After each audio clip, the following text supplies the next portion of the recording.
کا جو میں نے آیت کریمہ ابھی تلاوت کی ہے اس کا ترجمہ کروں، سماعت فرمائیں۔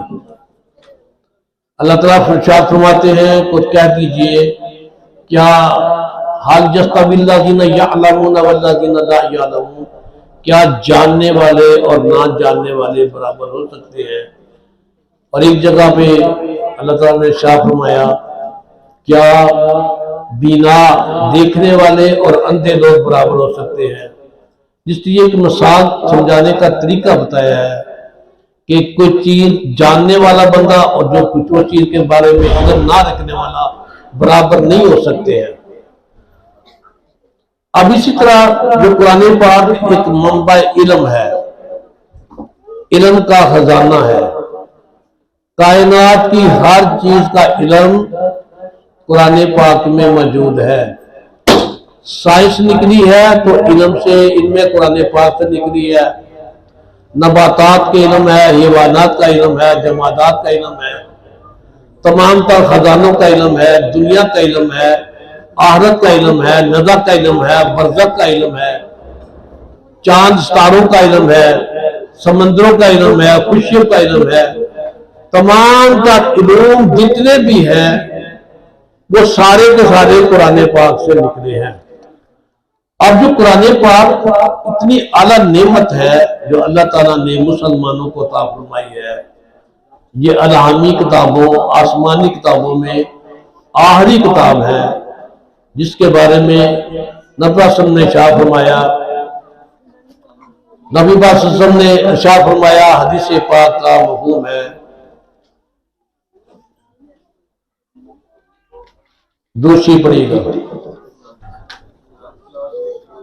الصلاۃ والسلام علیکہ یا رسول اللہ، فضل کلام اللہ علی سائر الکلام کفضل اللہ لا خلقہ، رب کا کلام تمام کلاموں میں اس طرح اعلیٰ ہے جس طرح رب اپنی مخلوق میں اعلیٰ ہے۔ اب تمام جتنے بھی علوم ہیں ان کا منبع قرآن پاک ہے کہ مسلمانوں کو نعمت ملی ہے تو ہمیں چاہیے کہ اب اس علم سے اپنی زندگیوں کو بھی بہتر بنائیں، اپنی آخرت کو بھی بہتر بنائیں، اور اس بہتر بنانے میں ہمیں یقینی طور پر درس گاہوں کی ضرورت ہے۔ آج کا جو میرا موضوع ہے وہ یہ ہے کہ قرآن پاک سیکھنے والوں کی کیا فضیلت ہے۔ پہلی بات تو یہ ہے کہ ہمیں مسلمان ہونے کے ناطے سے اس چیز کو ذہن میں رکھنا ہے کہ یقیناً ایک دن ہم نے اللہ تعالیٰ کی بارگاہ میں پلٹ کے جانا ہے، اور یہ دنیا ہماری بالکل عارضی دنیا ہے، اور ابدی دنیا جو ہے، زندگی جو ہے وہ آخرت کی زندگی ہے۔ اب اتنے تصور کر لینا، آج سے جو ہزاروں سال پہلے مرے ہوئے ہیں اور دفن کیے گئے ہیں وہ قبر میں ہیں، نیک ہیں تو جنت کی کھڑکی کھلی ہوئی ہے، اگر بدکار ہیں برے ہیں تو دوزخ کی کھڑکی کھلی ہوئی ہے، اور یہ عمل چلتا جائے گا۔ پھر محشر کا دن آئے گا، 50,000 سال کا دن ہوگا، اس کے بعد پھر پل صراط ہوگا، پھر اس کے بعد جنت و دوزخ ہوگی۔ یہ ساری زندگی جو ہے وہ دوزخ میں جنہوں نے جانا ہے ہمیشہ خالدین فیہا ہوگا، ہمیشہ اسی میں رہیں گے۔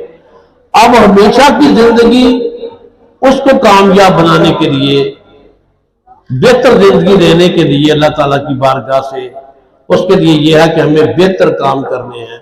جس طرح کہ نبی پاک صلی اللہ علیہ وسلم کی، میں اپنی بات کو سمجھا کے چلنا چاہوں گا۔ دو شخص تھے تو وہ نبی پاک صلی اللہ علیہ وسلم کی خدمت کے میں حاضر تھے اور کسی تیسرے بندے کی تعریفیں کر رہے تھے۔ وہ کہہ رہے تھے کہ وہ تیسرا بندہ جس کی باتیں کر رہے تھے کہ وہ بندہ بڑا اچھا ہے، اس میں یہ خوبیاں ہیں وہ خوبیاں ہیں، بڑی خوبیاں گر رہے تھے۔ نبی صلی اللہ علیہ وسلم نے شاہ فرمایا کہ جس بندے کی یار تم اتنی خوبیاں گن رہے ہو، کیا اس کے منہ سے موت کا ذکر کبھی سنا کہ اس نے موت کا ذکر کیا ہو، آخرت کا ذکر کیا ہو؟ وہ کہنے کہ یا رسول اللہ ہم نے کبھی اس کے منہ سے موت کا ذکر نہیں سنا۔ پھر نبی شاہ فرمایا جتنی تم اس کی تعریفیں کر رہے ہو پھر اتنا وہ تعریفوں والا نہیں ہے۔ لہذا کہنے کا مقصد، نبی صاحب کا مقصد یہ ہے کہ عقل مند دانا بندہ وہ ہوتا ہے جو موت کو یاد رکھے اور اپنی آخرت کی فکر کرے وہ دنا ہوتا ہے۔ اور آخرت میں کامیابی حاصل کرنے کے لیے پھر یہ ہے کہ ہمیں ان راہوں پر چلنا ہے، وہ علوم سیکھنے ہیں جو ہمیں آخرت میں کامیابی فرما دے۔ میں آپ کو حدیث پاک سناتا ہوں۔ ایک دفعہ آقا کریم صلی اللہ علیہ وسلم تشریف فرما تھے، صحابہ کرام رضوان تعالیٰ عنہ میں بھی بیٹھے ہوئے تھے۔ نبی صاحب نے فرمایا کہ صحابہ میں کیا تمہیں یہ نہ بتاؤں کہ قیامت کے دن میرا افضل ترین امتی کون سا ہوگا، بہتر امتی کون سا ہوگا؟ صحابہ کرتے ہیں یا سلطن قربان جائے، آپ ہمیں ضرور بتائیں کہ آپ بہترین امتی کون ہوگا؟ تو نبی پاک نے ارشاد فرمایا میرا بہترین امتی وہ ہوگا جو قرآن پاک پڑھنے والا ہوگا، جو قرآن پاک پڑھنے والا بہترین امتی ہوگا۔ نبی پاک نے ارشاد فرمایا کہ قیامت کے دن اللہ تبارک تعالیٰ حضرت جبرائیل علیہ السلام سے کہیں گے کہ اے جبرائیل وہ لوگ جو میرا قرآن پاک پڑھنے والے تھے ان کو کھڑا کر دیں۔ اس وقت جتنے قرآن پاک پڑھنے والے لوگ ہوں گے وہ اللہ تعالیٰ کی بارگاہ کے سامنے کھڑے ہو جائیں گے۔ اللہ تعالیٰ پھر ارشاد فرمایا جبرائیل نے اعلان کر دو کہ یہ تلاوت کرے، جو تلاوت کیا کرتے تھے تلاوت کرے۔ وہ دو لوگ اللہ تعالیٰ کے سامنے کھڑے ہوئے، حاضر ہوئے، وہ سارے کھڑے ہیں۔ دو دفعہ اعلان ہوتا ہے، تیسری دفعہ اعلان ہوتا ہے، کسی کو اتنی جرت نہیں ہوتی ہے۔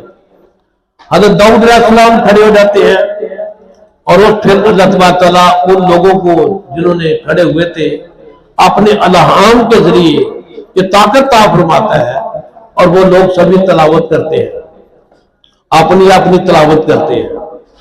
اللہ تعالیٰ ان کی تلاوت کے لحاظ سے جن کی خوش رحانی تھی یا جنہوں کو ترجمے سے سیکھا تھا یا جنہوں نے تشریح کی تھی یا جنہوں نے اس کے بارے میں اس کو درس دیا ہوا تھا قرآن پاک کا، اللہ تعالیٰ اسی حساب سے ان لوگوں کے درجوں کا اعلان فرماتے ہیں کہ ان کے درجے بلند کی جاتے ہیں۔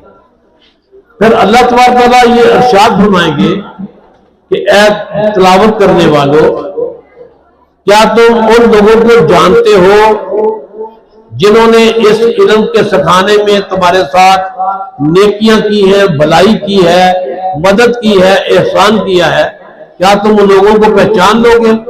وہ حافظ لوگ جو تلاوت کرنے والے لوگ ہیں وہ کہیں گے ہاں پروردگار عالم ہم ان لوگوں کو یقیناً جانتے ہیں جنہوں نے ہم پر احسان کیا ہے اس قرآن پاک کے سیکھنے میں۔ اللہ تعالیٰ شاہ فرمائیں گے جاؤ پھر ایسے کرو، قیامت کی صفوں میں جا کے ان لوگوں کو تلاش کر کے لاؤ۔ وہ جائیں گے، حافظ لوگ جائیں گے اور جا کے ان لوگوں کو تلاش کر کے لائیں گے۔ اللہ تعالیٰ شاہ فرمائیں گے اے حافظ لوگوں میں نے تمہیں بھی جنت عطا فرما دی ہے، جن لوگوں نے تم پر احسان کیا تھا، بھلائی کی تھی، نیکیاں کی تھی، تعاون کیا تھا، تم ان کو اپنے ساتھ جنت میں لے جاؤ۔ یہ بہت بڑی نعمت ہے۔ کامیابی کی بات ہو رہی تھی کہ کامیاب وہ لوگ ہوتے ہیں جو کامیابی والے کام کرتے ہیں، اور دیکھو نا یہ حافظ لوگ کتنے کامیاب ہیں۔ حدیث پاک کا مفہوم ہے حافظ کی آخرت اپنے لیے کتنی کامیاب ہے۔ اللہ تبارک تعالیٰ شاہ فرمائیں گے اے حافظ قرآن جنت میں قدم رکھ، الحمد شریف سے قرآن پاک کو پڑھنا شروع کر اور جنت میں چلتا جا، اور والناس پڑھنے تک، قرآن پاک کا والناس پڑھنے تک جنت کا جتنا فاصلہ طے کرے گا اس کا مالک تو ہوگا۔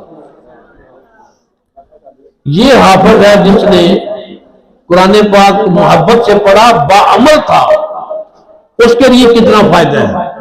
نفس حدیث پاک ہے کہ ایک حافظ قرآن اپنی 60 پشتوں کی بخشش کرائے گا، اور 60 پشتوں میں وہ لوگ جن پر جہنم واجب ہو چکی تھی، جہنم ان کا مقدر بن چکی تھی، حافظ قرآن کا اللہ تعالیٰ یہ نعمت عطا فرمائیں گے کہ اول تمہیں یہ شفاعت کا حق دیا جاتا ہے کہ تو 60 پشتوں کو جن پر جہنم واجب ہے ان کی شفاعت کرے گا، جہنم سے نکال کے جنت عطا کر دی جائے گا۔ بہت بڑی نعمت ہے جو اللہ تعالیٰ نے مسلمانوں کو قرآن پاک کی